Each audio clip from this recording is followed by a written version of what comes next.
Part 3 into Byline Times investigation of Dan Wootton just dropped. I read it through twice so I can give my initial impressions, but it's a doozy. But before we start, I do want to give a content warning. And I'm going to limit what I say about the graphic content because if you want to read it, you can read it, but I know it will be uncomfortable for some people or potentially triggering, so I want to be mindful. Let's get into it. Part 3 looks into Dan Wootton, aka Martin Branning's first victim. This all starts back in 2008. Dan is still with News of the World at the time. When it closed, he would get picked up by The Sun, also owned by Murdoch, and start working there. So I picture a young, hungry, evil baby reporter. Because if you're not talented enough to hack it as an actual journalist, blackmail's the next best thing. This piece opens and gets straight to the point. Quote, Martin Branning blackmailed the partner of a Murdoch journalist into making a covert sex video later found hidden behind the washing machine of GB News star Dan Wootton, Byline Times can reveal, end quote. Remember, that is Dan's former longtime partner, Alex, who found a padlock holdall behind his washer and dryer. And this video was one of the things that he found. This piece documents 10 years of online abuse and coercion that this person went through. They aren't referred to by their name in this piece, but they are going to the police with all of this information.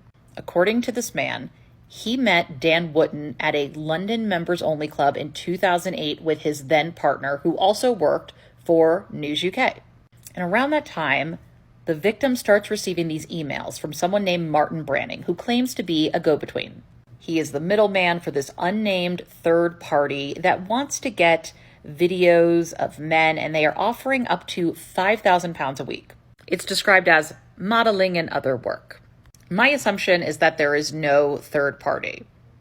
I think it's just Dan. And also speculating that there's another party out there, I think kind of removes some responsibility from Dan, which I don't love. Although I guess one cannot rule out the fact that perhaps he was doing this for some larger nefarious overlord. But I think it was probably just to advance his own career. The victim is struggling for money, so he agrees to do this. They describe it as kind of an early adoption of OnlyFans. Branning would tell him the specific type of man that they were looking for. This victim would go on Grindr and other types of apps and then consensually film them in the act. And these aren't iPhone videos. Martin Branning would have a courier bring digital cameras for the man to film with. Then they would come back, collect it, and a couple weeks later, he would get paid. He describes it as sweaty wads of 20s. Now, a larger question is, where did this money come from? Remember, it is 2008. Dan isn't raking in millions. He's not a presenter on GB News. So how does he have this kind of money? Which is why I can't quite cut out the idea that there is a third party involved. Someone else who has an interest in this kind of blackmail. And Byline says, we have the receipts. These are emails between the victim and Martin Branning.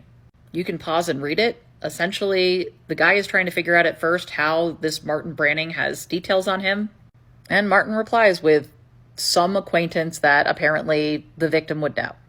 And you know there are more emails where this came from. And I'm sure Martin Branning knows that too. Branning also asks a lot of really personal questions of the victim about his finances, his sexuality, if he ever slept with a celebrity, clearly to have more intel and more potential blackmail on the victim. The article even says that, quote, in his journalistic career, Dan Wootton has revealed a number of men as gay or bisexual, end quote.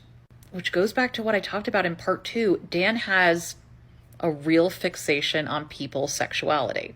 We see it here with his victims. We see it in his writing and his reaction to trans individuals in his community. And we see it through allegations that staff members have made against his behavior. What really freaks out the victim is that Martin Branning's third party seems to have a lot of intel on the victim's partner and also their movements as a couple. The victim mentions that he always felt like Dan had a strange obsession with his partner. Is that true? Is it just something in hindsight after all of this? I don't know.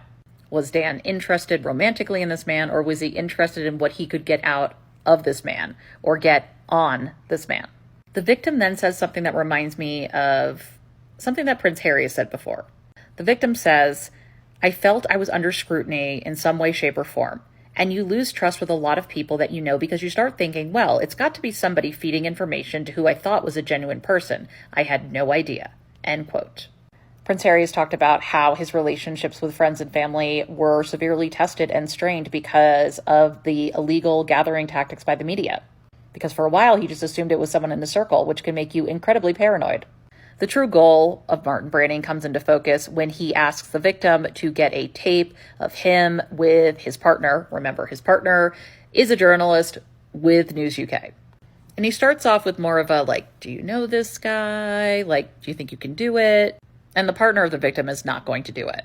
And that's when Martin really starts to apply the pressure. Martin becomes incredibly ruthless, saying, you don't want your friends and family to find out about this, do you? And then, quote, no one wants their mom and dad to see you effing someone, end quote. Basically, do it or your dirty little secret is going to be out there. And so he agrees to do the video secretly, which also now makes his partner a victim in all of this. The victim's actions end up putting a strain on the relationship, and eventually it flounders. He feels extreme guilt and depression, which, obviously.